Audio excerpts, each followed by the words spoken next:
Maju. Kenapa bang?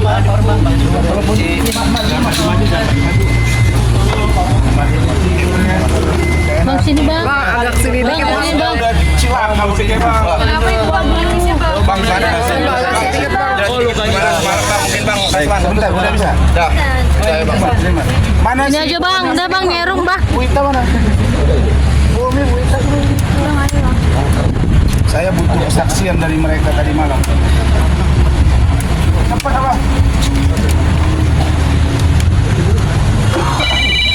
Wita cepat Wita. Sini deh.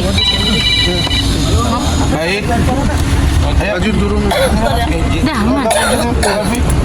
Assalamualaikum warahmatullahi wabarakatuh. Waalaikumsalam. Hamdan wa syukurillah, salatan wa salaman ala rasulillah. Selamat siang. Siang bang. Teman-teman semua media cetak dan elektronik yang saya cintai, yang saya banggakan. Pertama, kedatangan saya siang hari ini adalah dalam rangka memenuhi janji dan memperoleh hasil yang akan disampaikan oleh 4 lembaga pemerintah, yaitu Kemen PPA, KPAI, kemudian unit PPA Polres Jakarta Selatan, dan UPT PPA terkait dengan posisi Laura Mezani Azroli, apakah masih akan ditempatkan di safe house atau tidak. Dan itu adalah janji Ibu Kanit, kemudian Ibu PPA kepada saya tadi pagi sekitar pukul 6.00 WIB. Jadi saya memang harus pulang karena saya belum tidur tadi malam sampai jam 6, dan saya tidak terbiasa begadang dan istri, dan ada kerjaan yang harus dibereskan juga, termasuk juga untuk menyelesaikan urusan Loli. Nah, di situ disepakati Pak Rasman silakan boleh pulang, tapi nanti siang datang lagi. Dan Loli lebih daripada 1 jam dibujuk supaya mau ya. Jadi di dalam ruangan Ibu Kanit itu 1 jam lebih. Di luar itu juga di ruang konseling. Jadi kami itu ngurusi Loli itu berjam-jam. Dan Loli tidak mau melepaskan tangannya dari tangan istri saya, Bu Ade. Dia pegang begini. Kenapa? Karena dia mengatakan trauma dengan safe house sekarang. Ini perlu dikritisi. Trauma karena kenapa tuh bang? Kenapa? Karena dia mengatakan dia bergabung dengan ODGJ, dia bergabung dengan pengidap HIV, bahkan Open BO. Itu dia sampaikan. Dan tidak sekalipun Nikita Mirzani menemui dia. Jadi kalau ada cerita di sini mengatakan bahwa Nikita sudah bertemu dia, bohong. Bohong. Dan saya tanya, apakah kamu yang tidak mau bertemu atau Nikita? Saya sebut nama aja. Dia bilang, sebenarnya saya pun Om menunggu dia. 1 bulan pertama, 2 bulan pertama, 3 bulan pertama, ternyata tidak pernah datang. Termasuk pengacaranya pun tidak pernah mendampingi saya dalam pemeriksaan. Dibenarkan sama PPA. Dan itu dibenarkan oleh PPA di safe house itu. Pertanyaan seriusnya adalah, kalau ada anak manusia Kemudian dia menghubungi kita, dibuktikan dengan video call. Dia sudah minta-minta tolong, menangis, dan kemudian kalau tidak saya bantu biar saya mati saja. Kira-kira kalian harus melakukan apa? Kucing saja di depan mobil kita mau ditabrak, kita pinggirkan. Hewan saja yang sudah mau dianiaya ada berkasus dengan hukum, apalagi manusia, Pak. Dan saya bukan orang bodoh. Saya punya tim. Istri saya itu bukan saja sebagai istri berperan, tapi dia juga berperan sebagai pemberi masukan yang konstruktif kepada saya. Saya hubungi Saudara Rahmat karena sudah pukul 11:30 malam. Saya dihubungi oleh Loli. Rahmat sudah tidur. Saya hubungi Kementerian PPA, Pak Deputi Bidang Perlindungan Anak, Bapak Nahar. Lebih dari 7 kali tidak diangkat masuk, tapi mungkin sudah tidur. Saya hubungi lagi yang lain, Ibu Nurma, juga tidak diangkat. Pertanyaan seriusnya, saya biarkan anak ini terlantar atau dia akan bunuh diri, atau saya selamat? Dan dia bilang tidak pegang duit 1 rupiah pun, dan dia belum makan. Maka saya dengan cepat diskusi dengan tim dan keluarga, maksud saya, oke, kamu dengan siapa? Nah, ini yang saya mau luruskan, NM. Yang di otakmu itu udah duluan saya lalui gitu. Kau kasus ke kasus, sekarang saya bentuk tim. Saya bentuk tim karena saya dianiaya. Nih, ada visumnya, dan saya bentuk tim. Nanti dipimpin oleh Saudara Lecumanan untuk memproses ini dan tangkap yang namanya Nikita Mirzani. Tidak ada ampun buat kau. Saya menolong anak kau. Saya membantu anak kau. Anak kau diurus negara. Kau tidak urus. Apa yang kau urus dari seorang Loli? Dan kalau saya mau buka kepada kalian bagaimana penderitaan Loli selama memiliki ibu seorang Nikita Mirzani, mungkin akan lain ceritanya. Tapi saya tidak mau menceritakan itu.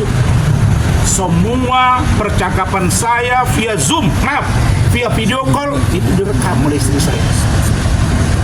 Orang yang membawa dia itu adalah seorang sopir ojek Maxim. Juga saya minta, Pak, tunggu di situ, jangan kemana-mana, karena dia sudah berada di depan kantor saya. Saya bilang, kamu jangan. Saya nggak mau nanti ini jadi lain cerita. Saya minta kamu di depan kantor saya ada Hotel Horizon. Silakan kamu ke situ. Karena di situ ada lobi, ada manusia, dan ada CCTV. Oke Om, saya tunggu. Bagaimana dengan Gojeknya? Jangan Bapak pergi, nanti saya ganti duitnya. Kami datang, ini ada Bu Ida, Bu Ita ini Bu Umi, ya Bu Umi ya. Kemudian ada Bu Ita, ada Pak Sarmo, driver saya. Ada ini, mana? Rizky, ajudan saya. Kita pergi. Begitu sampai, dia berdiri di depan dengan keadaan kusut. Saya suruh masuk ke dalam. Dan orang hotel tahu kalau itu adalah Loli. Masuk di dalam, saya duduk, kita siapkan minuman, kita ngobrol. Semua kita rekam. Dia menangis dan tidak ada pilihan, selamatkan saya Om. Kenapa kamu cari saya? Saya yakin Om bisa bantu saya. Tanya dia. Terus, kenapa kamu tahu kantor saya? Om, memang saya nggak dikasih handphone, tapi saya punya TV yang bisa dilihat YouTube-nya. Smart TV. Saya lihat kantor Om di Rasen Office Park. Saya 3 bulan ada di safe house, kemudian 2 bulan terakhir ini di tempat yang lain. Migran saya kumat. Saya udah panik. Saya depresi. Saya lari. Saya ingat kantor Om. Kemudian, dari mana kamu dapat nomor telepon saya? Dia bilang, kan ada di situ. Di situ pelang nama Om, di depan kantor itu. Oh iya, benar juga, banner. Terus, ya udah saya minta tolong sama Bapak ini. Nah, saya bilang, Bapak, betul Bapak bawa dia? Betul Pak. Mana nama Bapak? Ini KTP-nya, ada. KTP-nya sudah kita foto, bapak itu sudah kita video, dan siap bersaksi bahwa dia memang membawa Loli ke kantor saya. Clear ya? Jadi nggak usah dibilang bahwa saya ada mendesain apapun. Apa yang mau saya culik? Kau nggak usah mutar balikan fakta. Hah? Anakmu melawan kepada kau, kalau saya dengar ceritanya, jangankan dia, orang lain pun barangkali akan lebih marah kalau memiliki ibu seperti itu. Itu poin satu. Poin yang kedua, saya kemarin dari sidang pengadilan Jakarta Utara, saya pergi ke tempat Alfilim almarhum. Memang saya dengan wartawan sampai tengah 10 malam. Dan kita bubar di situ. Wartawan tanya, di mana bang? Saya lagi ada. Kita lagi urusin begini, di mana? Ya saya mau bikin. Saya nggak tahu Polres mana segala macam. Terus apa urusannya kalau media tahu? Terus kalian bisa dilarang apa? Nah sampai di sini. Tapi sebelum sampai di sini saya berdiskusi dengan Bu Ade. Saya berpikir apa yang harus saya lakukan. Kemen PPA nggak diangkat. Kalau pergi ke KPAI yang ada security. Kalau ke Polda Metro nanti dikira saya menengkai. Saya bawa ke Mabes Polri makin tidak nyaman. Bawa ke rumah saya salah. Simpan di kantor saya salah. Saya tahu dia masih di bawah umur. Tapi ingat, umur dia tinggal 4 bulan lagi. 28 Mei dia sudah 18 tahun. Ini kita. Kau pilih anakmu akan jadi bom waktu buat kau, atau kau berbaik-baikan dengan dia. Datang kau ke saya bantu memperbaiki kau dengan dia. Kurang tulus apa saya? Sesampainya di sini, wartawan mewawancara, saya nggak ngomong, hanya diam. Saya kasih sedikit-sedikit pengertian aja. Saya sampai ke belakang, saya duduk ngobrol. Wartawan datang, tiba-tiba dia nongol. Dia marah-marah di luar. Kita lagi konseling. Wartawan dimaki-maki, kita dimaki-maki. Saya tanya, ada apa lu? Saya didorong, istri saya dipukul. Kok dia bilang pula kami menganiaya dia? Kalau saya mengeroyok dia, selesai dia. Saya menunggu laki-laki, bukan perempuan, makanya saya diam. Ada videonya, ada semua CCTV kok. Dan saya tidak melakukan perlawanan karena saya merasa tidak mungkin saya dipukuli dia. Saya melerai dia karena menghina istri saya. Dan kami udah capek dihina, dia pukullah saya, maka berdarah. Dan itu di depan Ibu Kanit. Dan itu di depan penyidik. Dan itu di depan wartawan. Dan ada rekamannya lengkap. Saya buat LP, buat visum. Selesai. Gak ada pilihan. Pak Kapolres, Pak Ade Rahmat, dan Pak Kasar Eskrim. Tadi malam beliau juga datang dan tidak tidur bersama saya. Ibu Kanit, Kasar Eskrim yang baru, lihat, bang, udah bang. Abang buat visum, dia perintah anak buah buat visum. Saya tadinya berpikir ini apa sih kalau ini sebuah pengorbanan untuk kebaikan Loli. Tidak masalah. Tapi begitu saya lihat dia punya postingan masih membangun narasi yang saya duga ini kemunafikan. Ya. Jadi ini akan kita bongkar. Satu, safe house harus membenahi diri.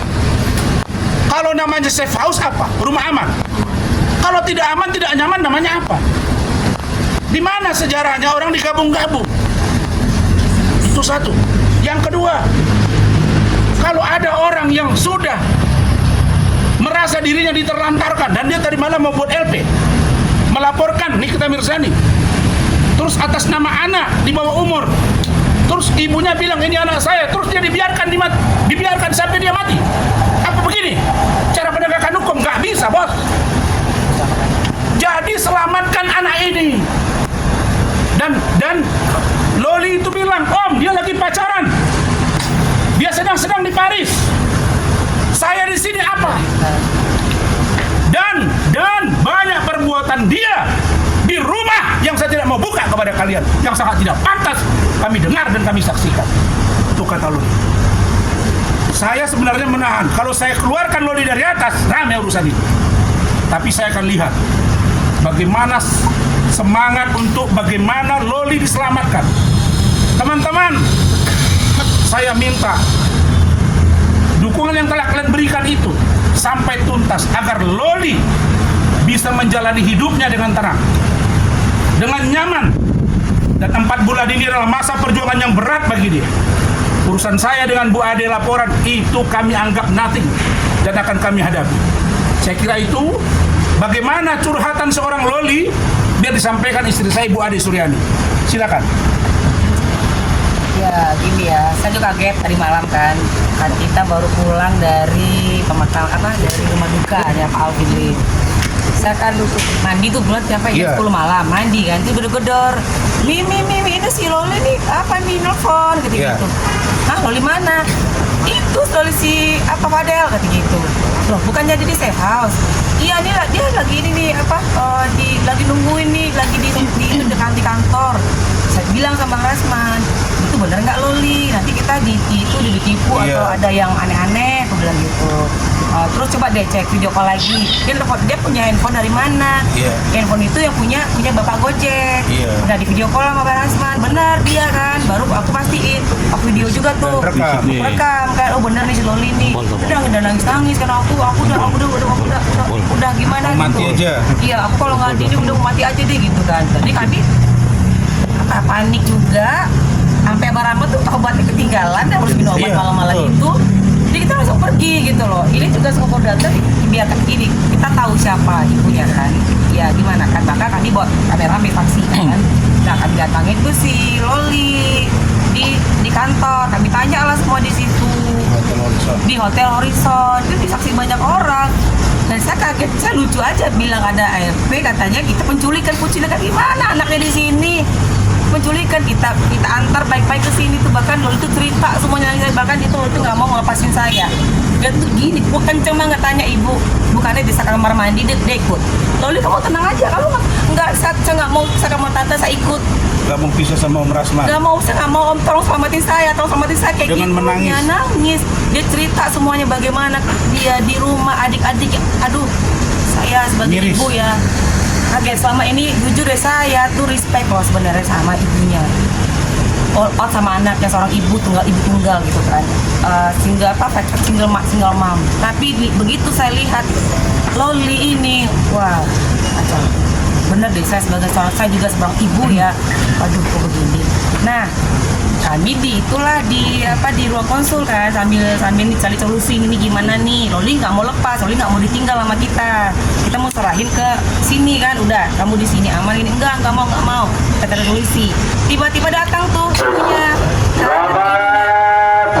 peraturan ditujukan kepada masing-masing perwakilan